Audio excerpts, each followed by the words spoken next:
Assalamualaikum warahmatullahi wabarakatuh. Perkenalkan, saya Reina Saldina Zahra dengan NIM 22841400011 dari Prodi Sosiologi Agama. Kali ini saya akan mempresentasikan hasil wawancara dan observasi saya mengenai etnografi dengan tema empal gentong khas Cirebon.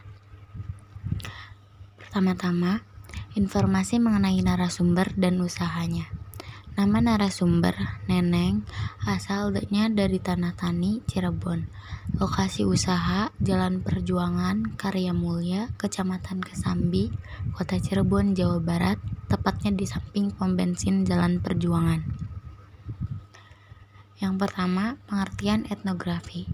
Etnografi merupakan usaha untuk menguraikan atau menggambarkan kebudayaan atau aspek-aspek kebudayaan. Alasan saya memilih tema ini karena saya merasa tertarik dengan nama empal gentong sendiri dan penasaran bagaimana sih cara pembuatannya menggunakan gentong yang cukup besar.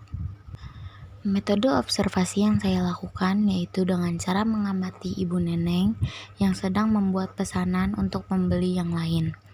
Yang saya amati, Ibu Neneng memotong-motong isian empal gentong lalu dimasukkan ke dalam mangkuk dan setelah itu mendapatkan kuah yang ada di dalam gentong. Hasil wawancara.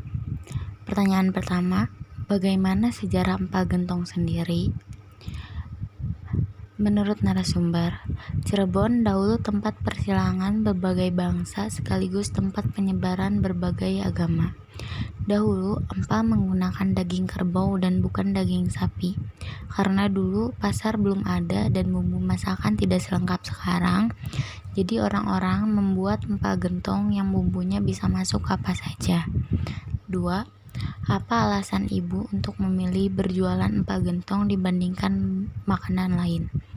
Jawaban narasumber, alasan memilih berjualan empal gentong karena empal gentong merupakan makanan khas asli Cirebon, sedangkan makanan lain lebih banyak yang jual dibandingkan empal gentong.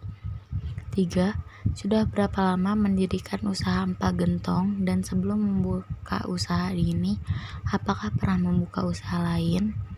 Sudah 11 tahun saya membuka usaha empal gentong ini. Sebelumnya pernah berjualan di kantin sekolah sampai akhirnya memutuskan untuk berjualan empal gentong. Pertanyaan keempat, berapa keuntungan yang didapatkan per harinya? Jawaban narasumber, untuk keuntungan bersih yang didapat per harinya sekitar 500.000 sampai 600.000 rupiah. Untuk keuntungan kotornya ketika sedang sepi sekitar 1.300.000 sampai 1.500.000 rupiah, sedangkan ketika ramai mencapai 2.000.000 rupiah. 5. Kenapa lebih memilih untuk berjualan dibandingkan pekerjaan yang lain? Jawaban narasumber, kalau usaha berjualan, uang yang didapatkan bisa berputar. Sedangkan jika bekerja, uang yang didapatkan per bulannya tetap sama dan tidak ada keuntungan masuk dari seperti berjualan. 6. Apa saja suka dan duka atau hambatan yang dialami selama berdagang? Jawaban narasumber, duka yang dialami waktu zaman COVID-19 yaitu adanya larangan makan di tempat sehingga menyebabkan warung sepi pembeli. Jika ketahuan ada yang makan di tempat, gas akan disita dan Ibu Neneng didenda sekitar 200.000 rupiah. Kesimpulan yang dapat saya ambil dari hasil wawancara dan observasi yang telah saya lakukan adalah nama empal gentong diambil dari cara memasaknya yang dibuat di dalam gentong besar. Proses pembuatan kuliner ini membutuhkan waktu lumayan lama, minimal 5 jam agar tekstur daging empuk dan bumbu meresap sempurna.